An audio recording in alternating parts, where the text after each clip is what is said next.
தொடர்வது உள்நாட்டுச் செய்திகள். அமெரிக்காவின் நியூயார்க் நகரில் நடைபெறும் ஐக்கிய நாடுகள் சபையின் அரசு தலைவர்கள் மாநாட்டின் ஆரம்ப நிகழ்வில் நேற்று ஜனாதிபதி மஹிந்த ராஜபக்ச கலந்து கொண்டார். அண்மை காலமாக உலகின் அனைத்து நாடுகளும் எதிர்நோக்கியுள்ள காலநிலை மாற்றம் குறித்த பிரச்சினைகள் மக்களுக்கு கடும் அச்சுறுத்தலை ஏற்படுத்தியுள்ளதாக ஐக்கிய நாடுகளின் செயலாளர் நாயகம் பான் கி மூன் தெரிவிக்கின்றார்.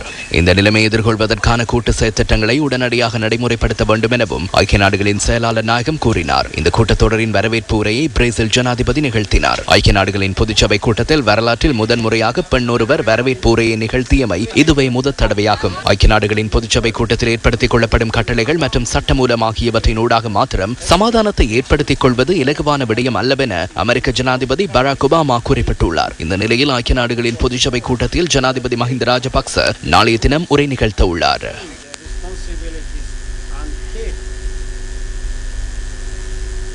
இதேவேளை ஜனாதிபதி மஹிந்த ராஜபக்ச பல்வேறு நாடுகளின் அரசு தலைவர்களுடன் இருதரப்பு கலந்துரையாடல்களை நடாத்தியுள்ளார்.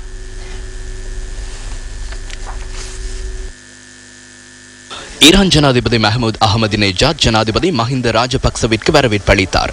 இலங்கையில் மேற்கொள்ளப்பட்டு வரும் அபிவிருத்தி நடவடிக்கைகளுக்கு வழங்கப்படும் ஒத்துழைப்புகளுக்கு ஜனாதிபதி இதன்போது ஈரான் ஜனாதிபதிக்கு தமது நன்றிகளை தெரிவித்துள்ளார். இந்த சந்திப்பில் வெளிவகார அமைச்சர் பேராசிரியர் ஜிஎல் பேரிஸ், ஜனாதிபதியின் செயலாளர் லலித் வீரதுங்க, ஐக்கிய நாடுகளுக்கான இலங்கையின் நிரந்தர வதிவிட பிரதிநிதி கலாநிதி பாலித குஹன் ஆகியோர் கலந்து கொண்டனர்.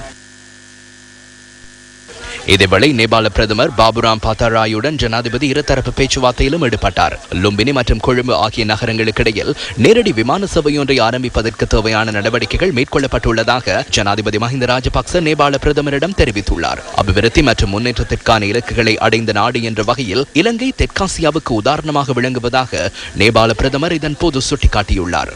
இதன் பின்னர் ஜனாதிபதி கொலம்பியா ஜனாதிபதி யுவான் மேனுவல் சென்டோஸுடனும் இருதரப்பு பேச்சுவார்த்தையில் ஈடுபட்டார். இலங்கை வெற்றிகரமாக நல்லிணக்க நடவடிக்கைகளை முன்னெடுத்து வருவதாக கொலம்பியா ஜனாதிபதி இதன்போது சுட்டிக்காட்டியுள்ளார். பொதுநலவாய நாடுகள் மாநாட்டில் இலங்கை கலந்து கொள்வதை இடைநிறுத்துவதற்கான பிரேரணை ஆஸ்திரேலிய செனட் சபையில் தோற்கடிக்கப்பட்டுள்ளது. இலங்கைக்கு எதிரான இந்த பிரேரணையை ஆஸ்திரேலியாவின் பசுமை கட்சியின் செனட் சபை உறுப்பினர் லீ ரியானோன் சமர்ப்பித்திருந்தார்.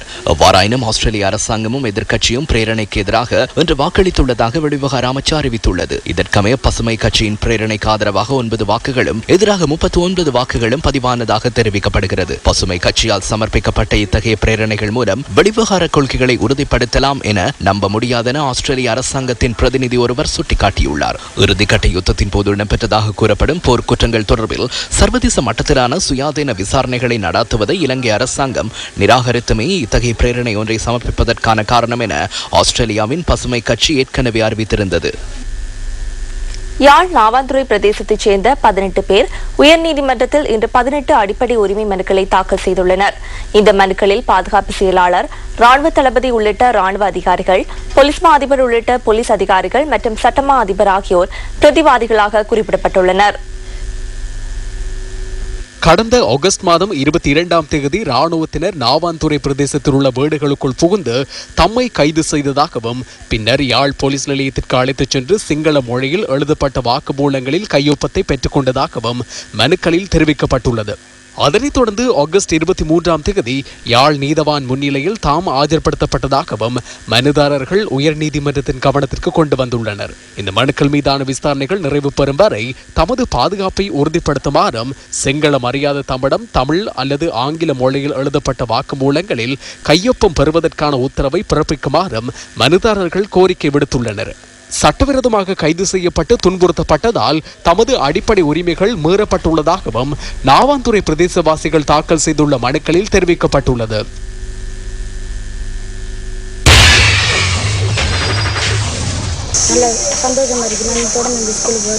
திரும்பவும் இந்த பாடசாலை ஒரு உயிர் பெற்ற நிலையில இருக்குது. இந்த சக்தி நிறுவனத்துக்கு நான் நன்றியை கூற வேண்டும்.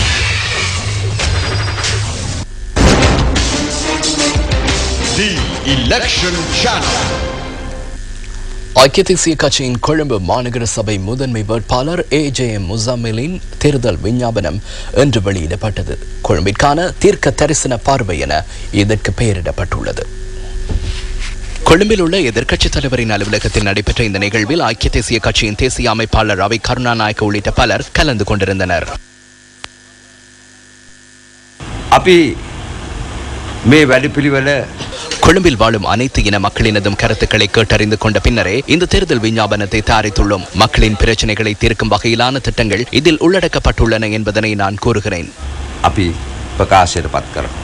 ஐக்கிய தேசிய கட்சியின் கொழும்பு மாநகர முதன்மை வேட்பாளர் AJM முசாமில் தமது தேர்தல் விஞ்ஞாபனத்தை முதலில் சமய தலைவர்களிடம் கையளித்தார்.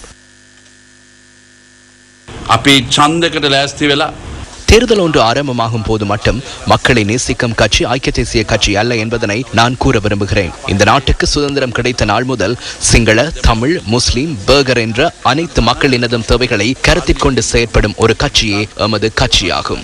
ඉදිරියට කරන්නේ මම නියෝජනය කරන ආසනය நான் பிரதிநிதித்துவப்படுத்தும் தொகுதியில் உள்ள ராக்சி தோட்டம், பரக்கும்பா மாவத்தை, சென்ட் ஆந்தனிஸ் வீட்டு தொகுதி இவை அனைத்தும் ஐக்கிய தேசிய கட்சியினாலேயே மக்களுக்கு வழங்கப்பட்டன. குறைந்த வருமானம் பெறும் மக்கள் சுய கௌரவத்துடன் தமக்கென்ற வீடுகளில் வாழக்கூடிய சூழலை ஐக்கிய தேசிய கட்சியை உருவாக்கியது. ඇතුළක ජීවත් වෙන්න පුළුවන් පරිසරය නිර්මාණය කළ දුන්නේ කවුරුත් නෙමෙයි එක්සත් ජාතික පක්ෂය. අපි ඉදිරිපත් කරලා තියෙන්නේ நடைமுறை சாத்தியமான ஒரு திட்டத்தை நாம் முன்வைத்துள்ளோம். மக்கள் நன்மை அடையும் விதத்தில் அது தயாரிக்கப்பட்டுள்ளது. குடிநீர் ஒரு பொருளாதார பண்டம் அல்ல, அது அனைவருக்கும் உரித்தானது. எனவே வசதி குறைந்த பிரதேசங்களை முன்னேற்றுவதற்கான திட்டங்கள் இதில் உள்ளடங்கியுள்ளன. අපි ලබා දෙනවා කියලා මල ප්‍රවාහන සැලැස්ම නැති ප්‍රදේශවලට අපි ඒක තවත් දියුණු කරලා දෙනවා. காலஞ்சென்ற முன்னாள் ஜனாதிபதி ரணசிங்க பிரேமதாசவினால் பிரகடனப்படுத்தப்பட்டு முன்னெடுக்கப்பட்ட 2020ஆம் ஆண்டில் அனைவருக்கும் புகலிடம் என்ற திட்டத்திற்கு புத்துயிருட்டி குறைந்த வருமானம் பெறும் மக்களுக்கு அவர்கள் வசிக்கும் பகுதியில் புதிய வீடுகள் அமைத்துக் கொடுக்கப்படும் என AJM முசாமிலின் தேர்தல் விஞ்ஞாபனத்தில் குறிப்பிடப்பட்டுள்ளது. சுகாதார வசதிகள் உள்ளிட்ட மேலும் பல வசதிகள் குறைந்த 11,000 வீடுகளுக்கு மலசல கூடங்கள் அமைத்துக் கொடுக்கப்படும் எனவும் நீர் வடிந்தோடக்கூடிய கட்டமைப்புகள் மேம்படுத்தப்படும் எனவும் இதில் சுட்டிக்காட்டப்பட்டுள்ளது. மாநகர போக்குவரத்து சேவையை மேம்படுத்தல் மற்றும் மேயரை அணுகுவதற்கு விசேட தொடர்பாடல் சபை ஒன்றை ஆரம்பித்தல் உள்ளிட்ட 24 முக்கிய விடயங்கள் இதில் குறிப்பிடப்பட்டுள்ளன. ஐக்கிய தேசிய கட்சியிடம் இருந்த நகர வாக்கு வங்கி தற்பொழுது அவர்களை விட்டு விலகிச் சென்றுள்ளது என்று அமைச்சர்கள் தெரிவித்துள்ளனர். அரசாங்கத்தின் அபிவிருத்தி வேலை திட்டங்களுடன் நகரத்தில் வாழும் சிங்கள, தமிழ், முஸ்லிம் மக்கள் ஐக்கிய மக்கள் சுதந்திர கூட்டமைப்புடன் ஒன்றிணைந்திருப்பதாக அமைச்சர் நிமால் ஸ்ரீபால டி சில்வா தெரிவித்துள்ளார். கொழும்பில் இன்று நடைபெற்ற ஐக்கிய மக்கள் சுதந்திர கூட்டமைப்பின் ஊடகவியலாளர் மாநாட்டின் போது அமைச்சர் இந்த கருத்தினை தெரிவித்தார்.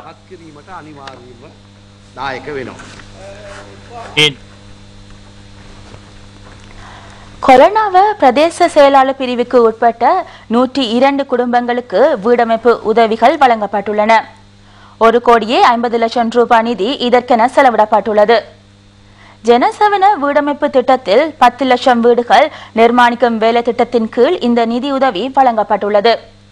பிரதேசத்தில் குறைந்த வருமானம் பெறுவோருக்கு இந்த உதவிகள் வழங்கப்படுகின்றது.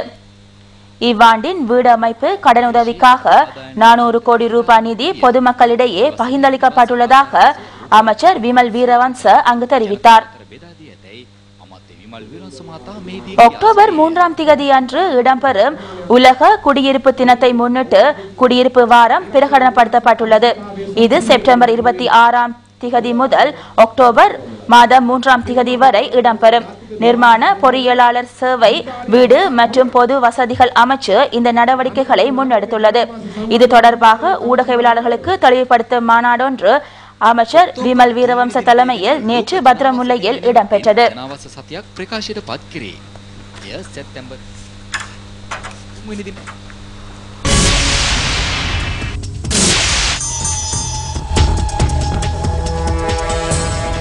சிறுவர் நாடக விருது வழங்கும் விழா எதிர்வரும் 6ஆம் தேதி ஜான் டி சில்வா ஞாபகார்த்த அரங்கில் நடைபெறும். சிங்களம், தமிழ், ஆங்கிலம் ஆகிய மும்மொழிகளில் 41 நாடகங்கள் இம்முறை மேடையேற்றப்படும். அமைச்சர்களான வாசுதேவன் நாணயக்கார, TB ஏக்கநாயக் ஆகியோர் நாடக விழாவில் கலந்து கொள்ள உள்ளனர்.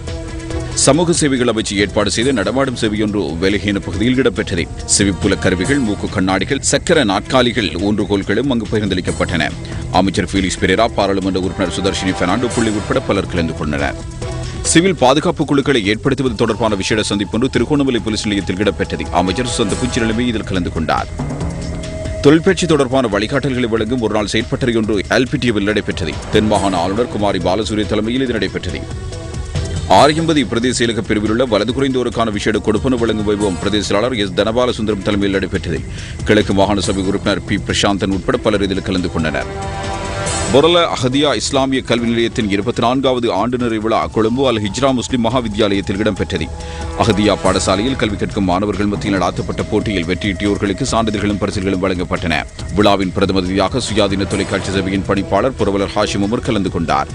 பெற்றோர்கள், ஆதரவாளர்கள், நலம் விரும்பிகள் என ஏராளமானோர் இதில் கலந்து கொண்டனர். மட்டக்களப்பு மத்திய கல்வி வலயத்தின் ஏறாவூர் கல்விக் கோட்டத்துக்குள் தெரிவு செய்யப்பட்ட மாணவர்களுக்கான கணனி முகாம் பயிற்சி செயலமர்வு ஏறாவூர் அமீர் அலி வித்யாலயத்தில் நடைபெற்றது. மட்டக்களப்பு மத்திய கல்வி வலய பிரதி கல்வி பணிப்பாளர் ML சகதுல் நஜீம் பிரதம அதிதியாக கலந்து கொண்டார்.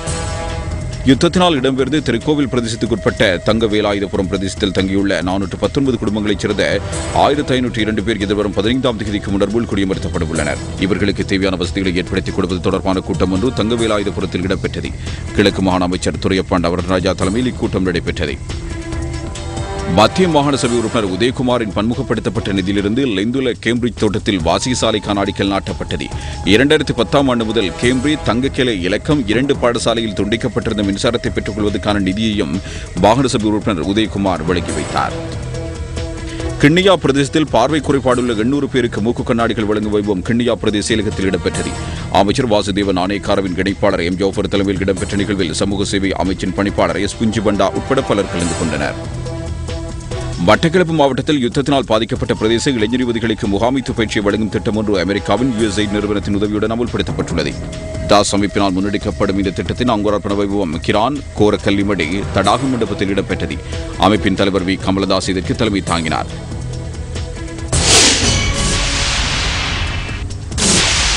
கூட்டமைப்பின் உள்ளூராட்சி மன்ற தேர்தல் வெற்றியை உறுதிப்படுத்துவதாக அமைச்சர் நிமல் ஸ்ரீபாலடி சில்வா தெரிவிக்கின்றார். கொழும்பில் இன்று நடைபெற்ற ஊடகவியலாளர் சந்திப்பிலேயே அவர் இதனை குறிப்பிட்டார். එක්සත් ජාතික පක්ෂය තුළ ඇති බල අර්බුදය ஐக்கிய தேசிய கட்சியில் உள்ள அதிகாரம் தொடர்பான பிரச்சினைகள் மற்றும் மக்கள் விடுதலை முன்னணியில் அண்மை காலமாக ஏற்பட்டுள்ள பிளவுகள் காரணமாக மக்கள் எம்மீதே அதிக நம்பிக்கை வைத்துள்ளனர். நாம் எதிர்க்கட்சிகளின் பலவீனம் காரணமாக நன்மை அடைகின்றோம் என்று கூற வரவில்லை. மக்கள் மத்தியில் எமக்குள்ள நம்பிக்கை மற்றும் நாம் நிறைவேற்றியுள்ள செயற்திட்டங்கள் காரணமாக எம்மால் வெற்றி பெற முடியும். எதிர்க்கட்சிகளின் பலவீனம் எமது வெற்றியை மேலும் உறுதிப்படுத்துகிறது. තියෙන අසමගිය මං හිතන්නේ අපේ ජයග්‍රහණය තවත් ආකාරයකින් විජයග්‍රහණයක් බවට පත් කිරීමට අනිවාර්යයෙන්ම දායක වෙනවා. அத மாரூஃப் மஹ்ரூப் அவர்கள் ரணில் விக்ரமசிங்கவுக்கு வழங்கிய பணம் தொடர்பில் சவால் விடுக்கின்றார். சிறிகொத்தாவின் அலுவலக உதவியாளரை அனுப்புவதாக அவர் கூறுகின்றார். சிறிகொத்த அலுவலக உதவியாளருக்கு எவ்வாறு தெரியும்? மஹ்ரூப் பணம் கொடுக்கும் போது சிறிகொத்த அலுவலக உதவியாளர் அந்த இடத்தில் கையொப்பம் இடவில்லையே. மஹ்ரூப் அலுவலக உதவியாளர் முன்னிலையில் பணம் கொடுப்பதில்லையே. பணம் கொடுத்தாரா இல்லையா என்பதை கட்சி தலைவரை கூற வேண்டும். இதுவரை அவர் பணம் கொடுக்கவில்லை என ரணில் கூறவில்லை. அதுதான் ரணில் விக்ரமசிங்கவின் அரசியல் முறைமை. அவருக்கு சவால்கள் விடுக்கப்படும் போது அவர் அதனை ஏற்றுக்கொள்வதில்லை. හැමදාම Tamanට අභියෝගයක් වුණාම අභියෝගය බාර ගන්නෑ.